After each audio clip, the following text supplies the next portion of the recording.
Hello. Hold on, Steve. Can I can hear you, Paul. I can't see you yet, but I can hear. I heard you you? say hello. Oh, I see why. Never mind. There we are. Hey, Steve, how are you, buddy? I'm doing well. It's really good to see you. I've been wondering how you are and how you're doing. It was really great to hear from you. I'm doing great. I'm doing great. I just turned 70, but I feel terrific. Still Congratulations. out there on the tennis courts. Yes, you look active. You still look healthy. Yeah, poison in, poison out kind of a thing. Hey, I'll tell you what. Why don't I do this? You're recording, right? Yeah, it just said to me that this is being recorded. Why don't I kind of introduce you and then we'll go from there. Okay. Hello, everybody at Market Share. I'm here with a special guest today, a friend of mine from a long time ago. His name's Steve Barry. Steve is the showrunner for the NBC show A Small Fortune, which airs on Monday nights at 10 on NBC. And it started in May. Is that right, Steve? That's correct. Pleasure Wow. to see you, Paul. And it started on May the 31st was our launch. So how's the show doing so far? It's doing well. Overall, unfortunately, actually, we're just speaking with Network. Overall, numbers are down across the board. And there's a lot of speculation within the industry about how much the pandemic has affected our viewing habits. And the fact that we're now in a situation where a lot of places are opening up and people having been cooped up for the better part of over a year, TV is the last thing that they want to watch. And so numbers are just down across the board at the network, and it's part of a larger trend, we think, unfortunately. But it's doing okay. It's doing okay. Okay. Now the show is a game show, and it's a unique kind of a game show. And I would imagine being a showrunner, it poses some real challenges for you, certainly when it comes to the set. And why don't you tell us a little bit about the show? Sure. So the show is actually adapted from a British format. It was on ITV in the UK about 3 years ago now. NBC bought the rights to it, and my partner and I am part of a showrunning duo. His name is Joe Braswell. We were hired by NBC to basically come in, look at the UK format, and adapt a version for American audiences.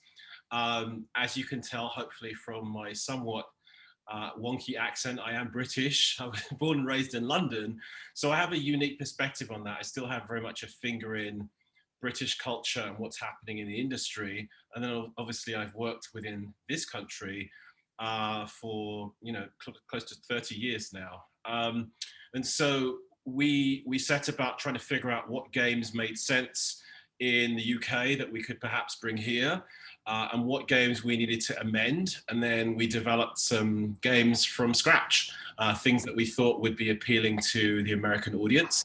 And so it was a combination of all things. And why that's interesting is twofold. One, if you see our games, they are built as tiny miniature worlds on these incredibly small sort of 22-inch dioramas. They're a throwback to old school model making, the likes of which you don't really see so much anymore. So when we created games, we literally develop the concept, and then they go off to a workshop of model makers who built them meticulously by hand. And so for our series, we had 8 episodes. We built 27 original worlds from scratch, so that every time you see a game, sometimes we were repeated, but every other time you see a game, for the most part, it was something that was unique to that episode and unique to our show. And from what I saw from the show, the contestants have to interact with that miniature world to do certain things. Correct. The whole premise of the game is, NBC as a network, and a lot of these broadcast networks, their game shows for the most part are large and spectacular, Titan games and Wipeout, these sort of very large challenges. Well, this is the complete opposite. Our contestants have to compete in these miniature worlds, for money, and the activities are all based on things that all of us can do. It's hand-eye coordination. It's your ability to have a steady hand. Working against the clock, and that means it makes it accessible for everyone. Frankly, we have teams of 3, and our teams run the range. We have, they might be family members, 3 generations from one family. It might be best friends. We have 3 Bollywood dancers. We have, frontline workers. So it generally is open in the sense of anybody can compete. And the challenge is there's 5 across an hour.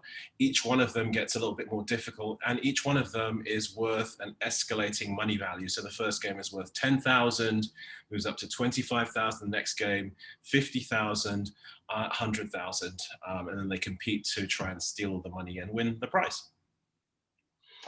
So what, I've heard the term showrunner, as probably many in the audience have. What are your duties as a showrunner? You're in charge of everything from soup to nuts, just the production part, or why don't you explain? So the term showrunner is one that can mean slightly different things depending on the nature of the production. I come from the unscripted world, and I've done everything from sort of comedy to straightforward talk show. In the context of a game show, it really is being the final say with regard to everything that involves the production. So for me, that is from the very beginning, it means figuring out what the staffing structure needs to be for this show, hiring the personnel and interviewing them and making sure that I'm building a strong team, working out a production schedule to both make sure that I'm answering to the production company. In this case, it's Universal Television, who is NBC's in-house production arm. But then separately, there is the network who you're delivering to.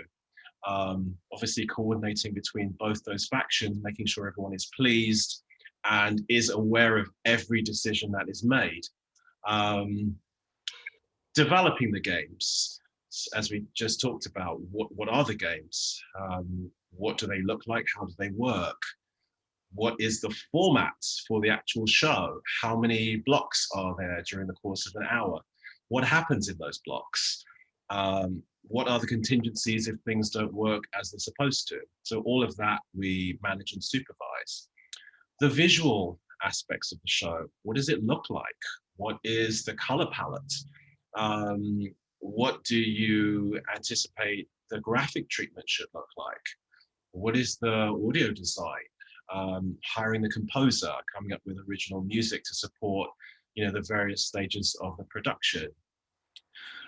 Working closely with the talent. In this case, our host is the actor Lil Rel Howery, who many people know from the movie Get Out, and he's currently in Judas and the Black Messiah and a bunch of other popular movies, but he's an actor. This was the first time that he's ever hosted a game show. And so working with him in terms of talent and his confidence and making sure that he's polished to the point of having ownership and understanding both the format and being comfortable enough to engage with the guests so that they feel a part of the process. The edits, what's the edit schedule? How many editors do you have? What is the timeline? And for us, it was particularly challenging because we shot at the height of COVID. So we had to manage the entire sort of COVID protocol process, both in handling the pre-production from a very small office structure where, only a handful of people could be there, all the way through the actual shooting on a soundstage out on the Sony lot with about 100 people there who are every day having to go through COVID protocols and making sure that everyone's tested and safe. That's a lot to manage. And then the post-production, once it was all shot, the delivery schedule in terms of notes, being able to address those, making changes, following the timeline, and delivering the show. So this isn't a show that's shot like continuously. You start at one time and then 45, 50 minutes later, you're done shooting and you put some music on it and that's the show. This is all, and I noticed the first thing that I noticed was the contestants interact with these little sets, that, like you said, they're dioramas. And it could be like the White House or, various different things, but very tiny. Very And it funny. struck me that it must be very difficult to shoot, getting the right angle so that you can see the contestant and what's going on. That seemed to be a challenge. Yes, very much so. The first part with regard to the shooting, the schedule, I come from a world actually where, well, because I came under you trained me, I come from news, I come from day and date, I come from the world of we conceive it in the morning, we go out, we shoot it, we turn it, and we deliver it that day. And I've done that for many years, both through traditional news, entertainment news. But this is different. This is a game show. And so with game shows, particularly when there's such a very large production, it's not financially feasible to bring that same amount of people into tape a show every week. So you batch tape. You'll find that many game shows, in fact, do this. So you have all of your contestants pre-selected ahead of time. You obviously have to map out every single show, every single episode, in our case, 8 episodes. And then you tape, double tape, you tape a couple episodes a day, which allows you to get through a batch of them. And then you're done with production. It means you'll never have to go back to the set. Your host is free to go off and do other things. And you have the meat of what you in fact need to work with. And so then it's a painstaking procedure to work through every single one of those tape days, pulling out the best cuts, making sure that you have the cutaways that you need, and you build it slowly, episode by episode. For us, which took 5 months of post-production. It's a very extensive post-production procedure. So it was 5 months of post-production to produce 8 episodes. Yes, because about 4 months. We shot in Thanksgiving of last year, was when we actually shot. And then we were really still working on stuff until probably about March. And that, to be truthful, the schedule can change depending on how much time you have.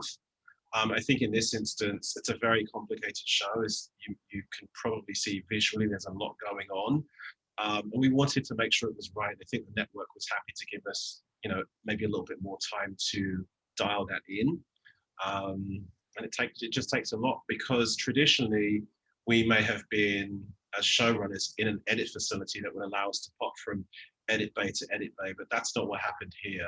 I had 6 individual editors working remotely, all working on individual portions of different episodes. And so you can imagine logistically to manage all of that and make sure that I have eyes on everything and see cuts of individual segments of episodes before they went to both the studio and the network takes a long time. So that's really what took the bulk of our time. And then the second point you made with regard to the cameras, yes.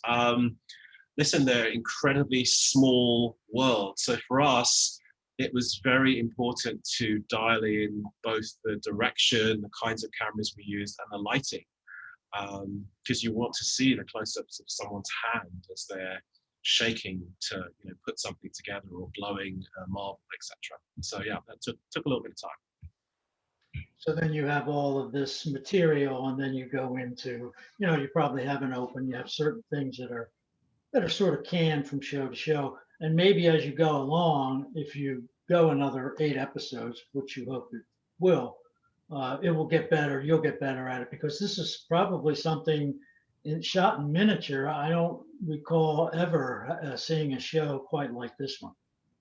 Thank you. Yeah, I think as with any first year production, you have to establish a template. You need a production Bible, and you need a formula for how to achieve the end result, which we now have. So I think, like all productions, you learn from that experience, and there are things that we would do differently, should, touch wood, hopefully we get picked up for a second season, that we would you know, we would change both in pre-production, production itself, and post to maybe streamline the process a little bit. But yeah, it's an ongoing, it's an opportunity to learn, as with all productions. There's always something you could do better, I think. Well, this isn't your first rodeo, as they say, as a showrunner. You've done this before. Was this something that you sort of stumbled into, or was it something that you found out about and you said, "Boy, I really would like to do that"? No, it's definitely not my first rodeo. Um, I wouldn't really say I stumbled into it. I mean, it's been a progressive climb across many years of hard work, frankly. You know, from my years with you in traditional news, I made a switch to entertainment news, which is really how I made the leap from news to news. The formula of what I learned under you, which is, you know, the ability to write and produce under pressure, under deadline, to be able to work with talent as I did all the way back in, you know, the 90s with you, working directly with talent in the newsroom, whether it's shooting topicals or going out and shooting a promo. That's the same skill set that I used to work with entertainment journalists and work a red carpet and go behind the scenes of a music video. They're the same, it's the same skill set. So I was able to apply my news training specifically to entertainment news, which is what brought me to Hollywood for the TV show Extra, where I worked for many years as a producer. And then for me, because I was already in Hollywood, it was about trying to get my feet wet in as many different formats as possible, because now I'm here and I didn't want to just be the entertainment news guy. So I did hidden camera. I was a producer on a show called Girls Behaving Badly for Oxygen back in the day with Chelsea Handler before she was famous. Um, I worked on clip shows like Ripley's Believe It or Not with Dean Cain. I did pilots for Endemol and VH1. I worked at E News because I switched from Extra, the entertainment show, and I went over to E with sort of a young Ryan Seacrest and worked with him and that team for a while. And then probably my biggest claim to fame and the biggest detour for me was I was part of the team that created Fashion Police around the late great Joan Rivers. So that meant I learned directly from her. I learned comedy, I learned timing, I learned writer's room. I learned the ability to take a joke from, just a pitch all the way through to delivering it on a weekly basis for a show that became a sort of a pop culture hit. And in a lot of ways, people don't really realize that show was also, Joan won an Emmy for Daytime Talk. She was a Daytime Talk Emmy winner. She had an amazing show. So that show was a combination of things. It was comedy, it was also a talk show, and it was a lifestyle show because it dialed into fashion, which is, a lifestyle thing. So there's a lot of things I learned from that. And then at that point, my credits as a producer had risen significantly. I was an executive producer of that show by the end. And the way it works here in Hollywood is when you get to a certain level, you can stay at that level, as part of a larger team, or if you feel confident and you feel like you have something to contribute, as my partner and I did, you put your heads together and you form a union, a production company with a view to being able to run a production. Because at that point, I've been in so many and I've witnessed uh, different formats, different management styles, and different results. And I certainly have learned from all of those and felt that I had the ability to not only run a show, but do it in a way that would make a difference and hopefully entertain. And so that's what we did. And it allowed us to get an agent. That next level up is you become represented. So I'm represented at ICM, both as a showrunner who will go in and run someone's production, but also as a production company, because we have our own original ideas in terms of development and shows that we are out in the marketplace trying to sell. And yeah, it's a diverse background for me, and as a result, it reflects my journey. So, the first thing that as showrunners we got was a reboot of MTV's Yo MTV Raps. which was at the time, it's about 5 years ago now, MTV was trying to reboot some of its original franchises.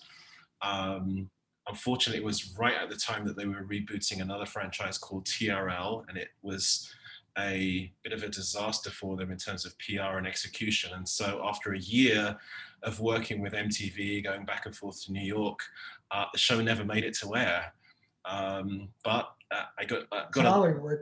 That's Hollywood. Hollywood, exactly, you know, and I learned. If there's any place that I pictured you ending up, it's Hollywood. Perfect for Hollywood.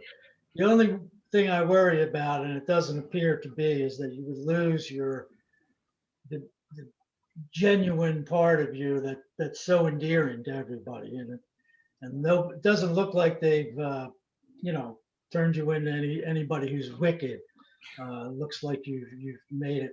So all the shows that you've mentioned and the show that you're doing now are all unscripted. Do you look at other shows out there like scripted shows, dramas, things of that nature, even some of the shows that are not on the network, the HBO movies, or does any of that interest you? And do you know, is being a showrunner on those shows a lot different than what you're doing now? I would imagine it would be. Um, I'm a fan of television. I'm a fan of quality television, innovative television. I definitely look at everything. I try to keep up as best as I can with what's going on both here in the domestic US market, and also I keep an eye on what's happening in the UK as well. I do look at them both as a fan and as a producer. The truth is, within my realm, which is unscripted, there is so much diversity, as I've just alluded to, about the kinds of projects that I can work on. But that doesn't mean I don't harbor an interest in eventually moving over there. I just need to be a little bit more established, I think, in at a level that gives me a bit more credibility, I think, to move over in that direction. Particularly because the kinds of productions I run now are quite large on the unscripted side. And, whether it's unscripted or scripted, the responsibility that comes with being given the keys to run a production it's an enormous weight. And you as a buyer or as a network need to have the utmost confidence in that person or that team's ability to execute that. And that means that, for a scripted drama, you don't just hand those keys over to anybody. You want to feel like that person has both the pedigree, the experience, and the sensibility to be able to, execute that in a way that makes you feel good. And so I'm not there yet. Just as I had to work my way up through unscripted, I think the opportunity will come, but it's more likely that I will start by working, or Joe and I, my partner, will start by working under the helm of someone that is running it, so that we can learn again, as we did on the unscripted side, about how it's done over there. Because there are similarities, certainly, but there are a lot of differences as well. Well, I can't, I have to address the marketing of the show. Are you involved in creating the promos, or is there someone else that does that? How does that work? You do have to address the marketing because that's your that's your sweet spot. I am not involved, and I have not been involved for many years. That being said, NBC is a tremendous resource in terms of promoting. They know how to promote a show. Sure. I've actually been part of the NBC Universal family for a while, which includes E, and E is also very good at promoting. I would say NBC is superior in a lot of ways, mostly because of the breadth of the talent that they have behind the scenes, both creatively at the sort of ideation level when they're coming up with concepts, all the way through to the execution of who's actually producing it and shooting it and delivering it through post. As a showrunner, I'm involved to the extent that stuff is pitched to me at the initial sort of ideation level, and I say yes or no to concepts, or I buy into or maybe suggest some different directions, but not to the extent that I'm giving notes on promos or anything like that, unless it's a little bit further along. I'll see them when they're cooked before they're going to air, and I get to give notes at that time. But I'm not like I used to be. I'm not in the trenches. I'm not on the set. I'm not. I'm not involved like that anymore, which is actually also, Paul, honestly, something that you learn as a showrunner. I have the ability to do that, but you cannot do everything. You have to Sure, let sure. qualified professionals do their Keep your job. eye on the ball. Keep your eye on the ball. Yeah. Um, well, I guess at this point, I'll mention that Steve and I have been friends for a long time. Uh, Steve's first job, I guess, was as a promotion writer producer for Wink TV in Fort Myers, Florida, where I was the marketing director. What do you remember about those days, Steve? I remember That that. you can mention in a public place? Well, I'll say a couple of things. I'm going to say, first of all, that not only was it my first job out of university, I graduated from the University of South Florida, which is a big school in a big market in Tampa. I'd had an internship at WBBM in Chicago, which is the big CBS O&O in the early 90s during the summer of the Bulls three-peat. And I had gained immeasurable experience because of that. And that actually was really significant because as I sent out my resume and what little I'd put together in terms of a reel back then, you put it on a VHS, it sparked enough interest in you because you saw what I was able to do in an internship that you brought me in and we had a great interview and you talked to me about sort of the kinds of things that you did there and about what it is that I thought I could contribute to what you were doing down there at Wink. And I'm forever indebted to you because it was very difficult to get a job out of school. I had a lot of friends who didn't get that opportunity, but you recognized something in me and you took a risk to bring in the English guy to bring it into your news operation to work on promos under you. And I learned so much under you about the ability, as I said, to work under a tight deadline, do it with grace, get it done, and move on to the next day. And You that not only did it with grace, but you did it with style.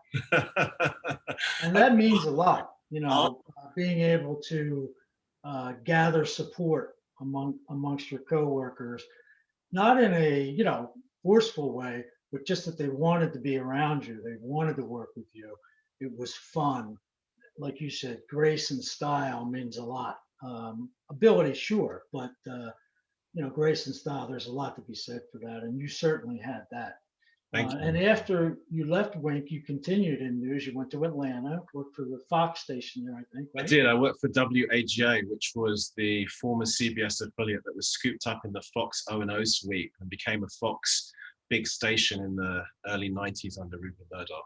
Yeah. And then you went to WSVN in Miami. So you had some big time chops in local TV news promotion and marketing.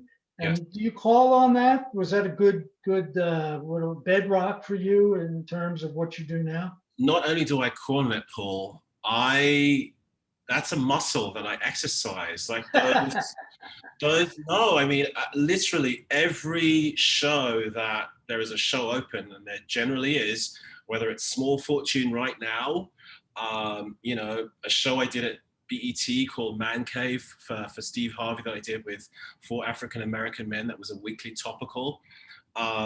Lady Gang, which was a weekly sort of lifestyle comedy series for E. All of those shows have an open and teases, and guess who writes those? I mean, that is literally where that's coming from. The format may be different, but the ability to figure out how to sell, how to pull you in, what to say, and to make it sort of teasy.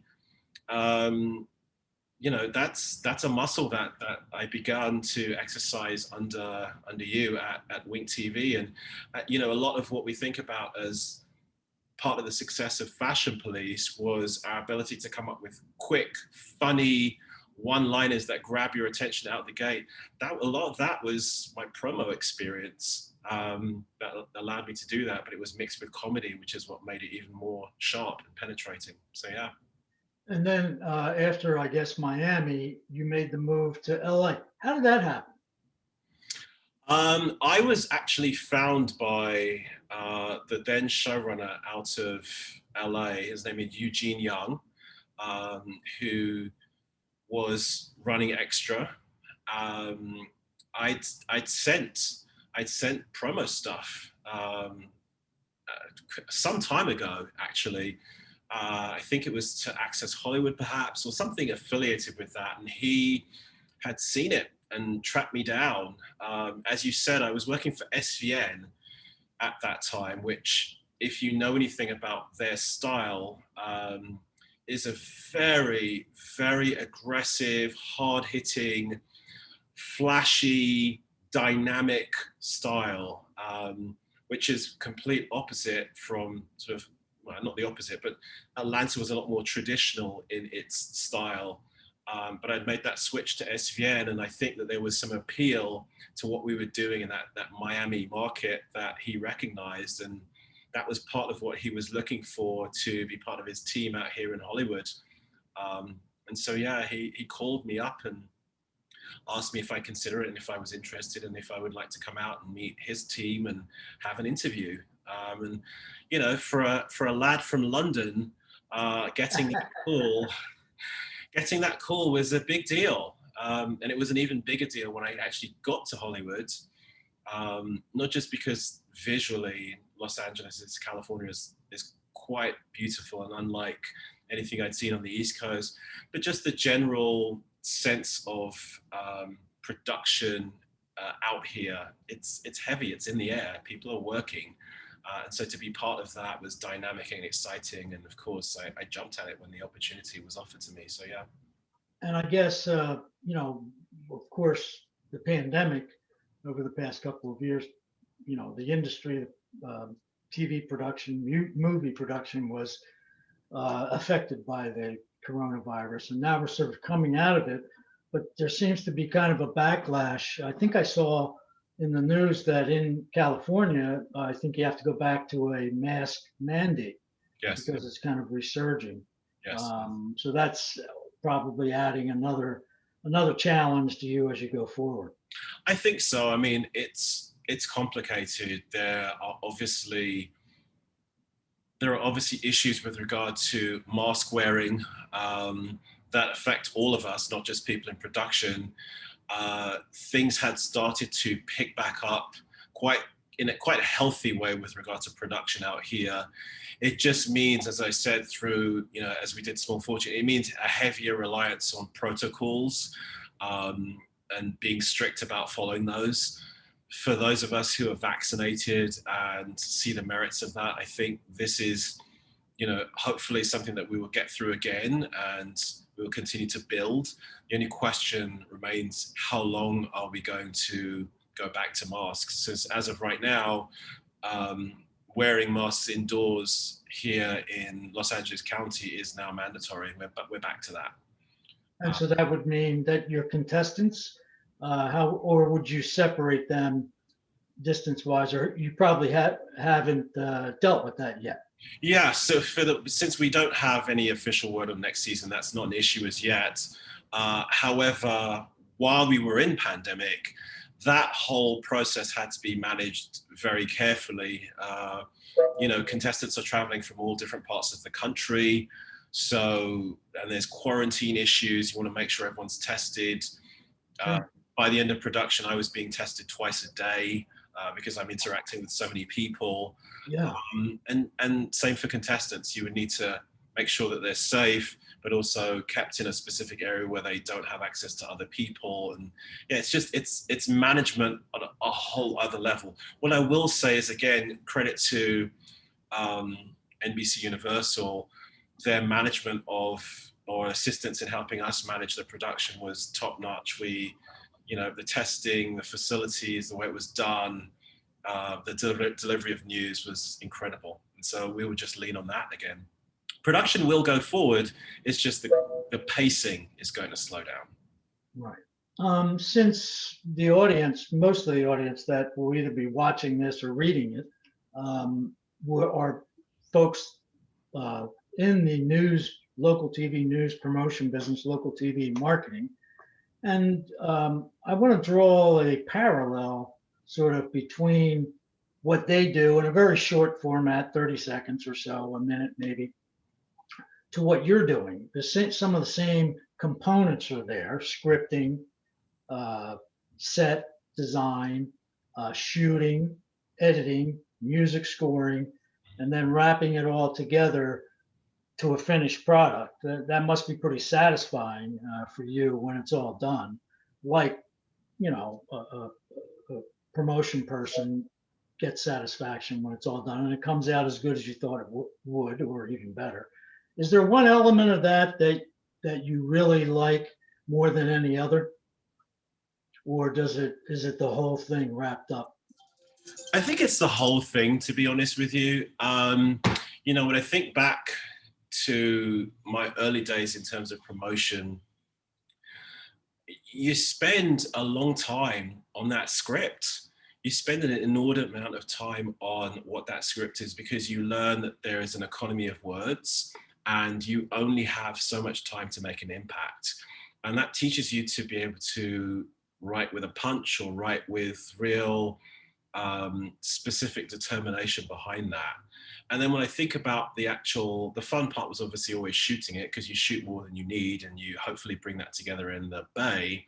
But the actual production process in terms of post, that's a lot more complicated than people realize. At the promo level, you spend I don't know how long it is nowadays, but we would spend hours working on something that is, literally 10, 15 seconds, or if you're lucky, it's a 30-second spot. What that does is it trains you to have a meticulous eye.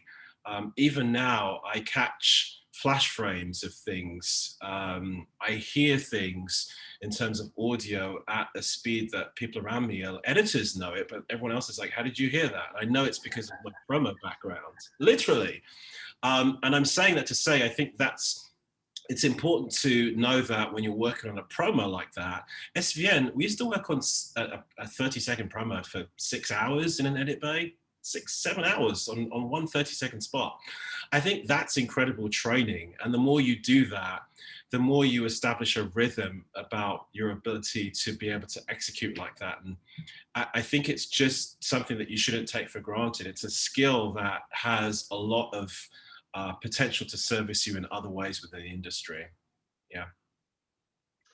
All right. Well, I think is there anything else about what you do and all that we haven't covered, or do you think we've grasped it? I think we've tied it to your early training, your early work in television. You got a hunger for it, I think, and you found your way. You found your way to what you wanted to do, and geez, you're a showrunner at NBC. Unbelievable. I am a showrunner at NBC. Thank you for that, Paul.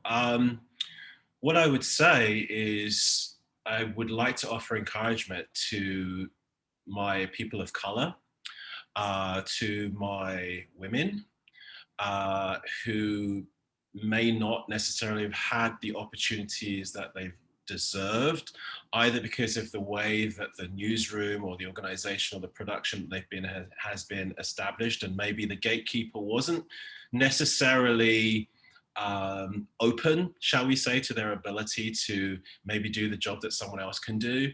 I want to offer words of encouragement to those people to tell them that it's really just about your ability to believe in yourself, and to dig in and to always do the best work that you can do with what opportunity you are given, to make sure that along the way, no matter what the production is that you work in or who you work with, that you make sure that your attitude is right.